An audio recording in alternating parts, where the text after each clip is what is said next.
Hello everyone, final revision में आपका स्वागत है और मैं हूं यश। आज के लेक्चर में हम जर्मनी के एकीकरण की बात करेंगे। साथ ही पूर्व की समस्या मतलब टर्की साम्राज्य की जो कमजोरी और विघटन से उत्पन्न समस्या थी उसकी भी बात करेंगे और क्रीमिया युद्ध तथा बर्लिन सम्मेलन 1878 को भी डिटेल में जानेंगे। चलिए लेक्चर स्टार्ट करते हैं। शुरुआत करते हैं जर्मनी के एकीकरण से। तो जर्मनी भी पहले छोटे छोटे राज्यों में विभक्त था। उत्तर में प्रशा, हैनोवर, सैक्सनी जैसे राज्य मौजूद थे। वहीं दक्षिण में बनेरिया, प्लेटिनेट आदि राज्य थे।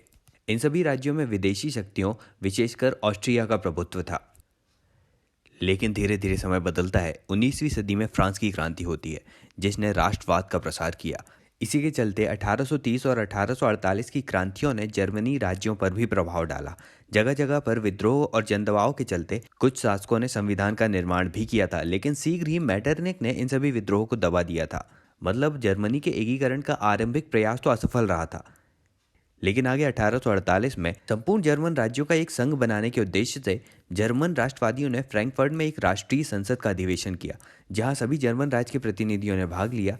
ये नवीन संविधान के निर्माण के लिए एकत्रित हुए थे। जनता को यह आशा थी कि यह संसद एक महान जर्मन राष्ट्र को जन्म देगी। राष्ट्र की एकता का आधार लोकतांत्रिक होगा। इसी क्रम में जब संसद ने संविधान बनाकर प्रशा के शासक को जर्मन सम्राट बनाने का निर्णय लिया और उनके सामने जर्मनी का मुकुट प्रस्तुत किया, तो प्रशा के शासक फ्रेडरिक विलियम फोर्थ ने इस प्रस्ताव को अस्वीकार कर दिया। फ्रेडरिक विलियम फोर्थ एक रूढ़िवादी शासक था। उसने प्रस्ताव इसलिए ठुकराया क्योंकि उस समय तक शासक अपनी शक्ति के बल पर राज्य ग्रहण करते थे, न कि जनता की इच्छा के द्वारा। इसके लिए कहा गया कि उसने अपनी अस्थिर बुद्धि के कारण जर्मनी की राष्ट्रवादी भावना की बलि चढ़ा दी। ऐसी ही कुछ कहानी इटली के एकीकरण के प्रारंभिक प्रयास में भी देखी गई थी। सार्डिनिया के सेवाय वंश के शासक चार्ल्स एबर्ट ने भी ऐसा ही कुछ प्रस्ताव ठुकराया था। चलिए अब आगे जानते हैं कि जर्मनी के एकीकरण में बाधक तत्व कौन कौन से थे। तो यहाँ विभिन्न राज्यों में आर्थिक सामाजिक विषमता थी। उत्तरी राज्य में प्रशा सर्वप्रमुख था और यह राज्य सक्षम थे, वहीं दक्षिणी राज्य पिछड़े हुए थे। फिर जर्मनी में मैटरनिक ने कार्लबाद की घोषणा की थी, जिसके तहत स्वतंत्रता, जनतंत्र और राष्ट्रीय भावना के प्रसार पर अंकुश लगाया गया था। साथ ही जर्मनी के छोटे छोटे राज्य और उनके शासक तथा कुलीन वर्ग भी एकीकरण के पक्ष में नहीं थे, क्योंकि एकीकरण होने से उनकी शक्तियां खोने का भय था। अब आगे देखते हैं कि ऐसे कौन कौन से सहायक तत्व थे जिसने जर्मनी का एकीकरण किया। पहला है फ्रांस की क्रांति और नेपोलियन। नेपोलियन ने ऑस्ट्रिया को पराजित करके जर्मनी के क्षेत्रों पर नियंत्रण किया था। वहां के लगभग 300 छोटे छोटे राज्यों को 39 बड़े राज्यों में परिवर्तित कर दिया और एक समान कानून यहाँ लागू किया। मतलब नेपोलियन ने यहाँ का राजनीतिक प्रशासनिक एकीकरण कर ही दिया था। वहीं दूसरी ओर उसने महाद्वीपीय व्यवस्था लागू की थी, जिसमें जर्मनी का व्यापार इंग्लैंड से बंद हो गया, जिसके चलते यहाँ आवश्यक वस्तुओं की कमी होने लगी और इसी कमी ने जन्म दिया कारखाने प्रणाली को। कारखाने बनने लगे और पूंजीपति वर्ग भी यहाँ आने लगा, जिसने एकीकरण को बढ़ावा दिया। इसी के चलते जब नेपोलियन ने आगे जर्मनी की राइन भूमि पर जब कब्जा किया, तो वहां के लोगों की राष्ट्रीयता की भावना पर आहत हुआ, क्योंकि इस राइन भूमि को जर्मनी वासी पवित्र भूमि मानते थे। इसी कारण नेपोलियन के आक्रमण ने उनकी राष्ट्रवादी भावना को जगाया। इसी संदर्भ में कहा गया कि नेपोलियन ने इन देशों के प्रति उस राजकुमार की तरह कार्य किया जिसने जंगल में सोई हुई राजकुमारी को जादू की छड़ी से जगा दिया। एकीकरण के लिए अगला सहायक तत्व है जोलबेरेन संघ। इसकी स्थापना प्रशा के नेतृत्व में एक चुंगी संघ के रूप में 1829 में हुई थी। हुआ क्या था कि जर्मनी छोटे छोटे राज्यों में विभक्त था, इसलिए यहाँ से अलग अलग दरों पर व्यापारिक कर वसूले जाते थे, जिससे व्यापारिक गतिविधियां बाधित होती थी। इसी बाधा को दूर करने के लिए यह संघ बना था और 1850 तक सभी जर्मन राज्य इस जोलबेरेन संघ में शामिल हो गए थे और इसी संघ ने जर्मनी के औद्योगिक विकास को भी बढ़ावा दिया। इनकी आर्थिक व्यापारिक गतिविधियां बढ़ गई थी क्योंकि इन सभी राज्यों ने एक समान कर नीति अपनाई। इस आर्थिक एकीकरण ने राजनीतिक एकीकरण के बाधक तत्व प्रादेशिक और राजवंशीय भावनाओं को कम किया। तीसरा सहायक तत्व है कोयला और लोहा। प्रशा में कोयला और लोहे की खानें थीं। इसी के चलते परिवहन के साधनों का मशीनीकरण हुआ। रेलवे ने भौगोलिक प्राकृतिक बाधाओं को दूर किया और राष्ट्रीय चेतना को भी जगाया। अगला सहायक तत्व है पूंजीपति वर्ग की भूमिका। देखिए, इंग्लैंड के जो पूंजीपति वर्ग थे ना, वह अपने उपनिवेशों के माध्यम से बहुत मुनाफा कमा रहे थे। इसलिए जर्मनी के उद्योगपति भी चाहते थे कि वे भी इसी तरह मुनाफा कमाएं। लेकिन ऐसा तभी संभव था जब जर्मनी भी अपने साम्राज्य का विस्तार करे और साम्राज्यवादी विस्तार हो। लेकिन इस विस्तार के लिए जर्मनी को शक्तिशाली होना भी जरूरी था और उसके लिए एकीकरण का होना भी जरूरी था। इसीलिए पूंजीपति वर्ग ने एकीकरण में समर्थन दिया। अगला सहायक तत्व है बौद्धिकों की भूमिका। इसमें हीगल, हर्टर, फिक्टे और ग्रिम जैसे बुद्धिजीवियों ने लोक कथाएं लिखी। ये लोक कथाएं राष्ट्रवादी भावनाओं से युक्त थीं। इन्होंने जर्मन के लोगों को उनकी विशेषताओं और प्रकृति से परिचित कराया। इस तरह फिक्टे ने राष्ट्रीय शिक्षण व्यवस्था की आवश्यकता पर बल दिया और लिखा कि जर्मनी का राष्ट्रीय चरित्र अन्य के राष्ट्रीय चरित्र से ऊंचा है। इसी तरह हीगल ने राज्य की सर्वोच्चता का सिद्धांत दिया, जिससे प्रभावित होकर बिस्मार्क ने एकीकरण पर बल दिया। अगला सहायक तत्व है रक्त और लोह की नीति। बिस्मार्क ने युद्ध नीति के माध्यम से जर्मनी के एकीकरण पर बल दिया। इसी क्रम में उसने डेनमार्क, ऑस्ट्रिया, फ्रांस आदि से युद्ध कर एकीकरण पूरा किया। चलिए अब जानते हैं कि एकीकरण की प्रक्रिया किस तरह से रही। इसमें सबसे पहले हम देखेंगे बिस्मार्क का दृष्टिकोण। बैकग्राउंड ये है कि प्रशा के फ्रेडरिक विलियम फोर्थ के बाद 1861 में विलियम फर्स्ट शासक बनते हैं। इनका विश्वास था कि प्रशा के नेतृत्व में जर्मनी का एकीकरण किया जा सकता है। इसलिए विलियम फर्स्ट ने सेना का पुनर्गठन किया और प्रशा को शक्तिशाली बनाने का प्रयास किया। उसने प्रशा के संसद के समक्ष धन स्वीकृति का प्रस्ताव रखा, लेकिन यह अस्वीकार कर दिया गया। इसलिए विलियम फर्स्ट ने संसद को भंग कर दिया और नई संसद का गठन किया और बिस्मार्क को 1862 में चांसलर बनाया। बिस्मार्क ने चांसलर बनने के साथ ही कहा कि श्रीमान, मैं स्वयं नष्ट हो जाऊंगा किंतु संसद के इस संघर्ष में आपका साथ नहीं छोड़ूंगा। मतलब बिस्मार्क एक यथार्थवादी राजनीतिज्ञ था। उसने कहा कि जर्मनी का एकीकरण बौद्धिक भाषणों, आदर्शों या बहुमत से नहीं होगा, बल्कि रक्त और लोह की नीति से होगा। बिस्मार्क ने स्पष्ट किया कि जर्मन जनता प्रशा के उदारवाद की ओर नहीं बल्कि उसकी शक्ति की ओर देख रही है। मतलब उस समय प्रशा के पास आर्थिक शक्ति मजबूत थी, आर्थिक सैन्य दृष्टि से भी वह सक्षम था। इसलिए लोग एकीकरण के लिए प्रशा को ही नेतृत्व सौंप रहे थे। इसी के चलते बिस्मार्क ने सेना का पुनर्गठन पर बल दिया और इसके लिए शक्ति के बल पर उसने उच्च सदन से धन की स्वीकृति भी प्राप्त की। देखिए, आरंभ में तो बिस्मार्क जर्मनी के एकीकरण के समर्थन में नहीं था, क्योंकि वो सोचता था कि इससे राजतंत्र की शक्ति कम होगी और प्रशासन में जनता की भूमिका बढ़ जाएगी। लेकिन बाद में जब बिस्मार्क को यह आभास हुआ कि एकीकरण प्रशा के ही नेतृत्व में हो रहा है और एकीकृत जर्मनी का राजा प्रशा का ही शासक होगा, तो वह एकीकरण के लिए सहमत हो गया। अब एकीकरण से पहले ही बिस्मार्क ने अपने शत्रुओं की पहचान की और उन्हें उनके मित्र राष्ट्रों से अलग कर दिया। इसी के चलते उसने ऑस्ट्रिया से युद्ध किया ताकि उन्हें जर्मनी से बाहर किया जा सके, और फिर फ्रांस से भी युद्ध किया ताकि दक्षिणी राज्यों को जर्मनी में मिलाया जा सके। अब वो यूरोप की राजनीति को जानता था, इसलिए उसे पता था कि यूरोप की विभिन्न शक्तियां ये नहीं चाहेंगी कि जर्मनी का एकीकरण हो, क्योंकि एकीकरण के बाद जर्मनी एक बहुत शक्तिशाली राष्ट्र के रूप में उभरता। इसलिए उसने डायरेक्ट युद्ध के माध्यम से एकीकरण प्रारंभ किया। चलिए अब जानते हैं कि कौन कौन से युद्ध किए थे बिस्मार्क ने जर्मनी के एकीकरण के लिए। इसमें पहला है डेनमार्क से युद्ध 1864 में। इस युद्ध के माध्यम से बिस्मार्क ने एक तीर से दो निशाने किए थे। वो कैसे? तो डेनमार्क से युद्ध का कारण था स्लेस्विक और हॉलस्टाइन के क्षेत्र। इन दोनों क्षेत्रों को जीतने के लिए उसने ऑस्ट्रिया का साथ मांगा और दोनों ने मिलकर, ऑस्ट्रिया और प्रशा ने मिलकर डेनमार्क को हरा दिया।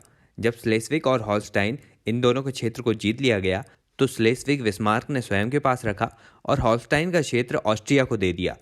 इसमें हुआ क्या कि जो हॉलस्टाइन का क्षेत्र था उसमें पूरे जर्मन लोग रहते थे और स्लेस्विक के क्षेत्र में जर्मन और अन्य जातियां भी रहती थीं।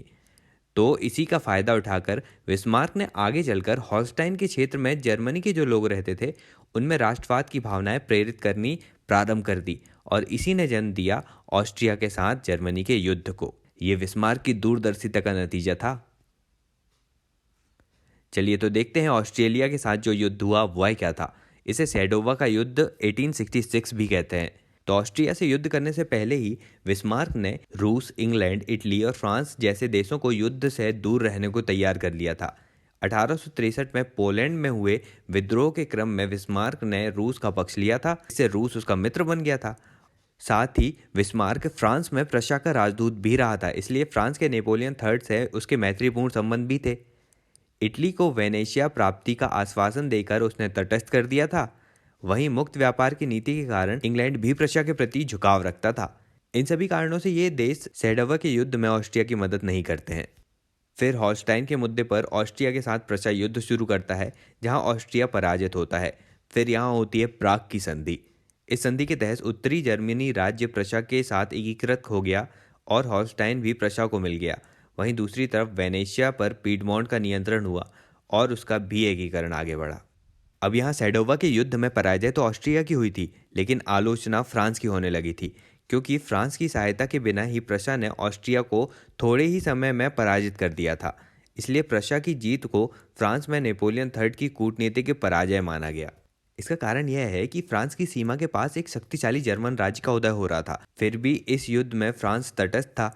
अब इस समय नेपोलियन थर्ड सोच रहा था कि ये सेडोवा का युद्ध तो लंबा चलेगा। ऐसे में शक्ति संतुलन के सूत्र अपने हाथ में लेकर किसी एक पक्ष का साथ देकर फ्रांस उसके ऊपर अपनी शर्तें आरोपित कर सकेगा और फिर राइन भूमि प्राप्त कर लेगा और फ्रांस का गौरव तथा सम्मान भी बढ़ेगा। लेकिन युद्ध मात्र 7 सप्ताह में ही समाप्त हो गया और बिना फ्रांस के सहयोग से प्रशा की जीत हो गई। इसलिए नेपोलियन थर्ड की योजना अधूरी रह गई और वह स्वयं पराजित महसूस करने लगा, जिसका परिणाम सेडान के युद्ध में सामने आया। और इन्हीं संदर्भ में यह कहा गया कि सेडोवा की भूमि पर ऑस्ट्रिया की नहीं बल्कि फ्रांस की पराजय हुई थी। अब आगे फ्रांस से युद्ध या सेडान का युद्ध 1870 की बात करते हैं। अब इसमें भी बिस्मार्क ने अपनी नीति के अनुसार फ्रांस को युद्ध से पूर्व ही मित्रविहीन कर दिया। उसने रूस, इटली, इंग्लैंड, ऑस्ट्रिया को युद्ध में तटस्थ रखा। इसमें उसने रूस को क्रीमिया युद्ध में फ्रांस के हाथों हुई पराजय की याद दिलाई और उसने रूस को प्रेरित किया कि काला सागर क्षेत्र में स्थित बंदरगाहों पर नियंत्रण के लिए टर्की पर हमला करे। तो यहाँ रूस युद्ध से दूर हो गया। इसी तरह पीडमोंट को रोम पर नियंत्रण का आश्वासन देकर उसे तटस्थ कर दिया और ऑस्ट्रिया को प्राग की उदार संधि के माध्यम से अपना स्वाभाविक मित्र होने का एहसास कराया और उसे भी तटस्थ कर दिया।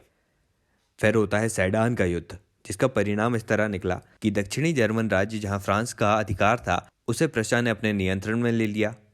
इससे पहले जो सेडोवा के युद्ध हुआ था ऑस्ट्रिया के साथ, उसमें नेपोलियन थर्ड की भी कूटनीतिक पराजय हुई थी और नेपोलियन थर्ड का सम्मान भी घटा था।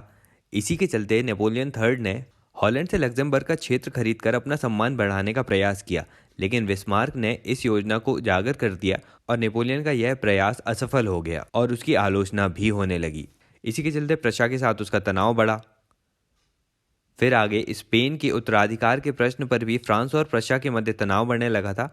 इसमें स्पेन में जब लियोपोल्ड को शासक बनाने का प्रस्ताव सामने आया तो फ्रांस ने इसका विरोध किया था, क्योंकि लियोपोल्ड प्रशा के राजवंश से संबंधित था। ऐसे में फ्रांस को लग रहा था कि प्रशा स्पेन पर अपना राजवंश का संबंधी बिठाकर फ्रांस की घेरेबंदी कर रहा है, इसलिए उसने लियोपोल्ड का विरोध किया। अब इसमें ऐसा होता है कि फ्रांस का राजदूत वेनेट्टी एम्स नगर में प्रशा के शासक से बातचीत करता है और उनसे आश्वासन लेता है कि वे स्पेन में स्वयं के राजवंश के किसी प्रतिनिधि को नहीं बैठाएंगे। अब प्रशा का शासक भी यह बात स्वीकार कर लेता है और ये जो राजदूत और प्रशा के शासक के बीच बातचीत हुई थी उसका पूरा सार जो है वह एक तार के माध्यम से बिस्मार्क को भेज दिया जाता है। इसे एम्स के तार के नाम से भी जाना जाता है। अब प्रशा के शासक और फ्रांस के राजदूत के बीच जितनी भी बातचीत हुई उसे बिस्मार्क समाचार पत्रों में इस तरह से छपवाता है जिससे जर्मनी के लोगों को लगा कि उनका अपमान किया गया है और फ्रांस के लोगों को लगा कि उनका अपमान हुआ है। इसी के चलते दोनों देशों में राष्ट्रवाद की भावना उग्र होती है और एक दूसरे के प्रति वे तीव्र आलोचना करते हैं और इसी के चलते फ्रांस प्रशा के विरुद्ध युद्ध की घोषणा कर देता है और बिस्मार्क भी तो यही चाह रहा था। इन्हीं सब बैकग्राउंड के चलते कहा गया कि फ्रांस प्रशा युद्ध इतिहास के तर्क में निहित था, क्योंकि फ्रांस प्रशा युद्ध तो होना ही था, क्योंकि जर्मनी के एकीकरण के लिए फ्रांस को पराजित करना जरूरी था। चलिए अब देखते हैं कि सेडान के युद्ध के परिणाम क्या निकले। इसमें फ्रांस की पराजय होती है। वर्साई के शीश महल में बिस्मार्क ने एक भव्य दरबार का आयोजन कराया, जहां प्रशा के शासक विलियम फर्स्ट को एकीकृत जर्मन साम्राज्य का सम्राट घोषित किया गया। उसकी ताजपोशी हुई और वर्साई का महल आधुनिक जर्मन साम्राज्य की जन्मभूमि बना।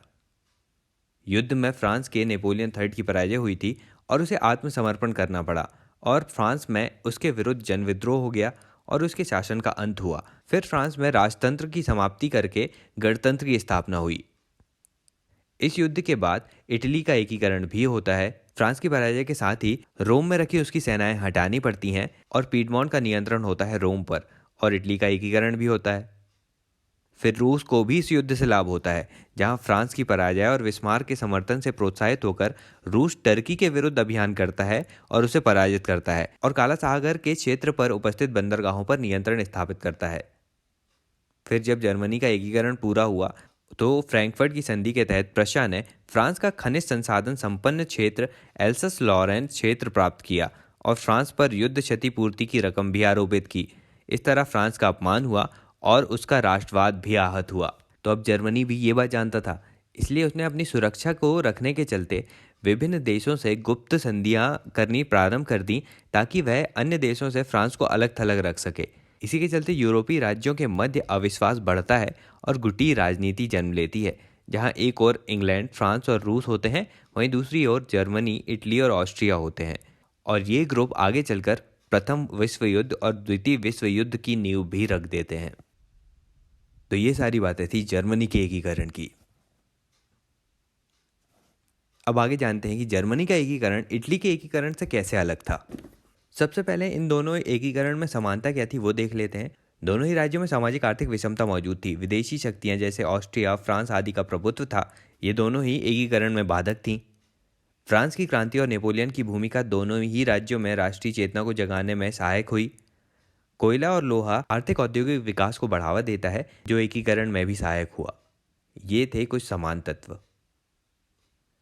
अब इटली और जर्मनी के एकीकरण में असमानताएं कौन कौन सी थी वो देख लेते हैं।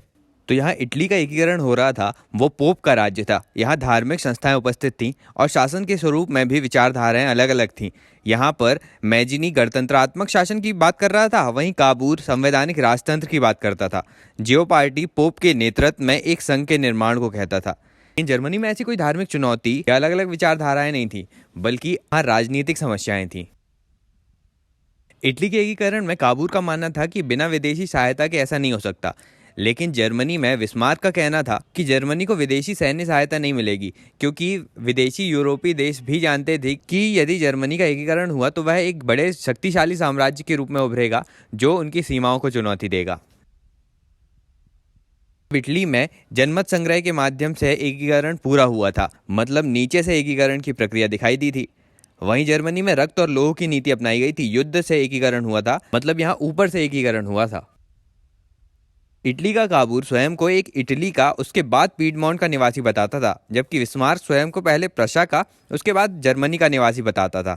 इसलिए पीडमोंट के नेतृत्व में एकीकरण पूरा होने के बाद एकीकृत इटली की राजधानी रोम बनी और विक्टर इमैनुअल को रोम आना पड़ा। मतलब पीडमोंट का इटलीकरण हुआ, लेकिन वहीं जर्मन राज्यों का प्रशाकरण हुआ था, क्योंकि एकीकृत जर्मन राज्य की राजधानी बर्लिन बनी थी जो प्रशा राज्य में थी।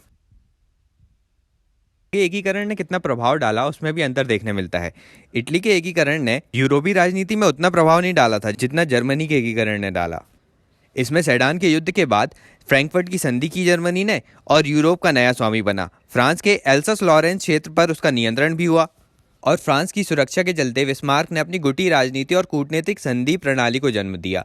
यूरोप में सैन्यवाद को इससे बढ़ावा मिला और विश्व युद्ध का आधार भी तैयार हुआ। मतलब एकीकरण के बाद जर्मनी आर्थिक औद्योगिक विकास के माध्यम से ब्रिटिश साम्राज्यवाद को चुनौती देता है। इस तरह अंतर्राष्ट्रीय राजनीति में प्रभावों की दृष्टि से जर्मनी का एकीकरण इटली से अंतर रखता है। तो ये सारे अंतर थे इटली और जर्मनी के एकीकरण में। यहीं हमने जर्मनी के एकीकरण की सारी बातें जान ली। चलिए अब अगले टॉपिक में बात करते हैं पूर्व की समस्या की। यूरोप में जो टर्की साम्राज्य की कमजोरी और उसका विघटन हुआ था, उससे जो पूर्वी क्षेत्र में समस्याएं उत्पन्न हुई थी, उसे ही पूर्व की समस्या कहते हैं। अब देखिए, टर्की साम्राज्य यूरोप के दक्षिण पूर्वी भाग में स्थित था। इसमें यूरोप, एशिया, अफ्रीका आदि के क्षेत्र आते थे। इसके तहत यूरोप के बोस्निया हर्जेगोविना, सर्बिया, यूनान, अल्बानिया और बाल्कन पहाड़ी क्षेत्र आते थे। और यूरोप के बाहर मिस्र, सीरिया, इराक और अरब क्षेत्र इस साम्राज्य के अंडर में थे। इतने विस्तृत साम्राज्य होने के कारण यहाँ विभिन्न धर्म, जाति, भाषा आदि के लोग मौजूद थे। लेकिन मुस्लिम शासकों ने इन जनसंख्या को बलपूर्वक अपने अधीन रखा था और गैर मुस्लिम जनसंख्या का धार्मिक आधार पर दमन भी किया था, जहाँ लोग असंतुष्ट होने लगे थे। इसी के चलते 19वीं सदी में टर्की साम्राज्य कमजोर पड़ने लगा और यूरोपीय राष्ट्र इससे लाभ उठाने लगे। इसमें क्या हुआ था कि टर्की साम्राज्य के अधीन जो यूरोपीय क्षेत्र थे उसमें बहुसंख्यक जनता ईसाई थी और शासक मुस्लिम था। तो 19वीं सदी में टर्की साम्राज्य के शासक कमजोर होने लगे, तो दूसरी तरफ यूरोप में प्रसारित हो रही राष्ट्रवाद की भावना से प्रेरित होकर बाल्कन क्षेत्र की जनता ने स्वतंत्रता की मांग शुरू कर दी। इससे टर्की साम्राज्य की स्थिति और कमजोर हुई। इसी क्रम में 1829 में यूनान आज़ाद हुआ। इससे टर्की साम्राज्य की कमजोरी उजागर होने लगी सभी यूरोपीय देशों के सामने। इस तरह टर्की यूरोप का मरीज बन गया और यूरोप के इस मरीज से यूरोपीय राज्य अपने स्वार्थ पूर्ति का प्रयास करने लगे, इसलिए पूर्वी समस्या और जटिल होने लगी। चलिए आगे देखते हैं कि ये राज्य किस तरह से टर्की के विभाजन में अपना स्वार्थ देख रहे थे। सबसे पहले देखते हैं रूस के बारे में। तो रूस का उत्तरी क्षेत्र बर्फ से ढका हुआ था, इसमें नौ परिवहन करना संभव नहीं था, इसलिए वे दक्षिण के काला सागर क्षेत्र में नियंत्रण चाहता था। वह डार्डेनलीज बंदरगाह पर नियंत्रण चाहता था ताकि वह अपने व्यापार को बढ़ा सके।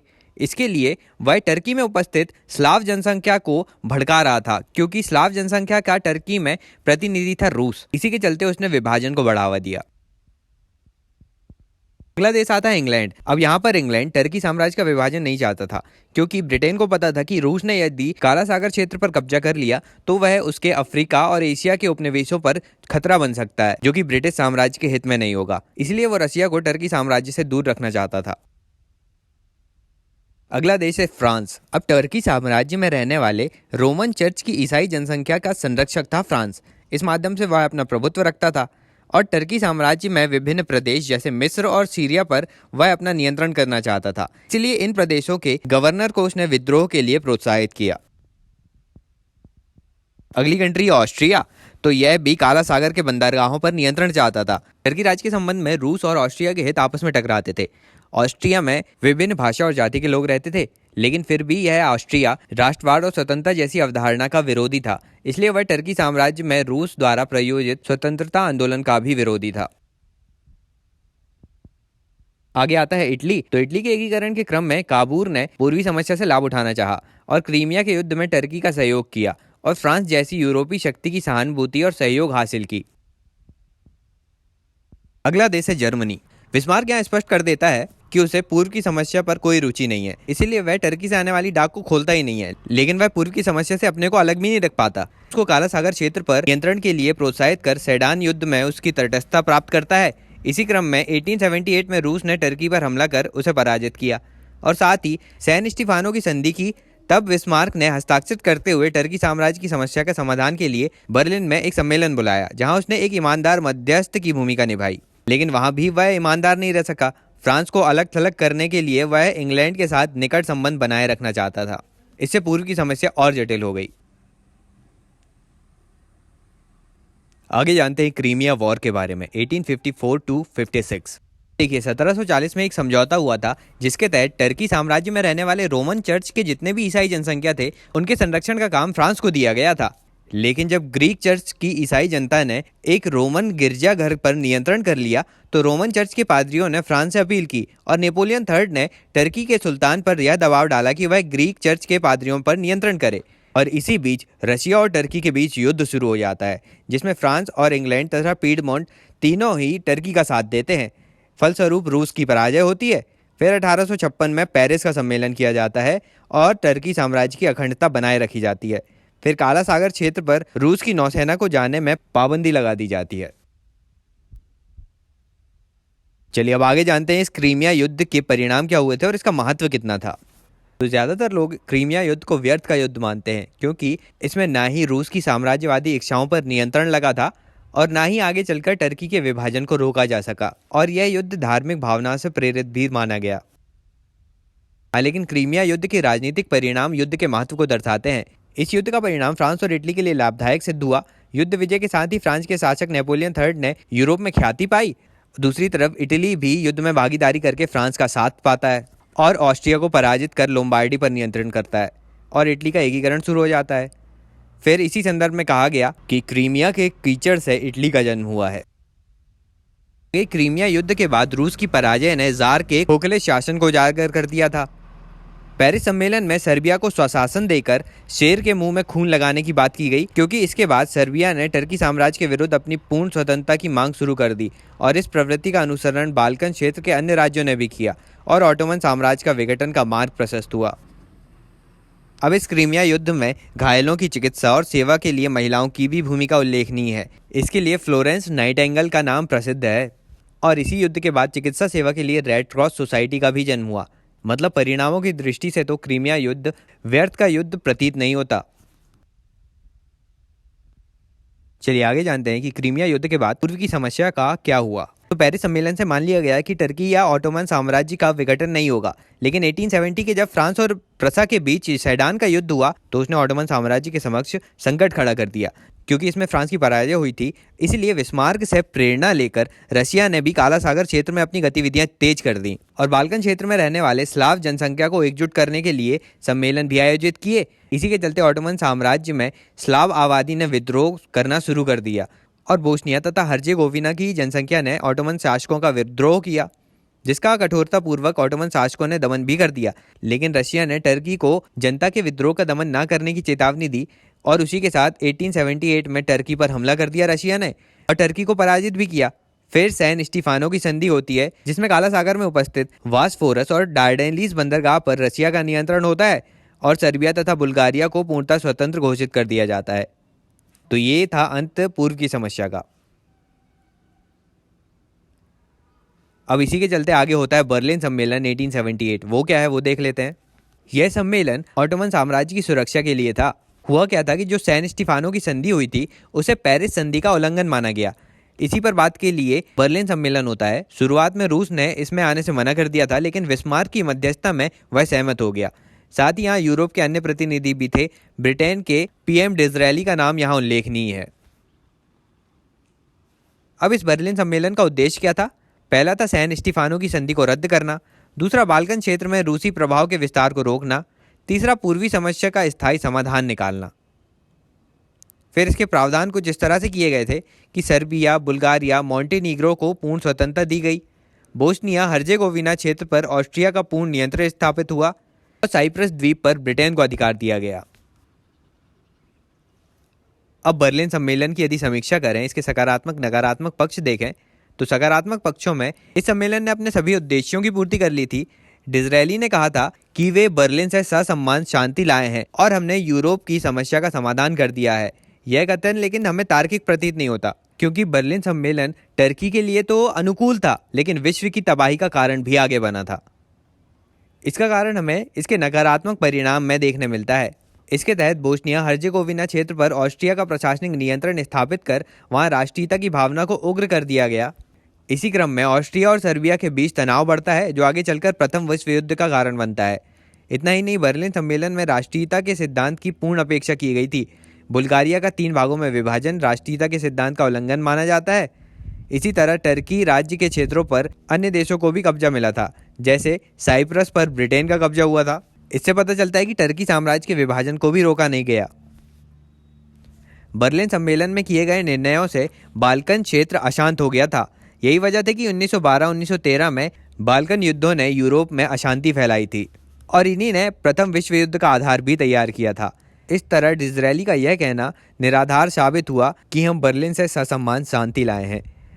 फिर टर्की को भी अपने मित्र राष्ट्रों से भारी निराशा हुई और उसके राज्य का विघटन भी हुआ और सम्मान तो केवल इंग्लैंड का ही स्थापित हुआ था इस सम्मेलन में। तो ये सारी बातें थी बर्लिन सम्मेलन की। आज का लेक्चर बस इतना ही। लेक्चर अच्छा लगा तो लाइक कर दीजिए, ज़्यादा से ज़्यादा शेयर भी कीजिएगा। पहली बार चैनल पर आ रहे हो तो सब्सक्राइब भी कीजिएगा, अभी बहुत कुछ आना बाकी है। अभी के लिए चलता हूँ, मिलते हैं अगले वीडियो में एक नए टॉपिक के साथ। Thank you so much for listening.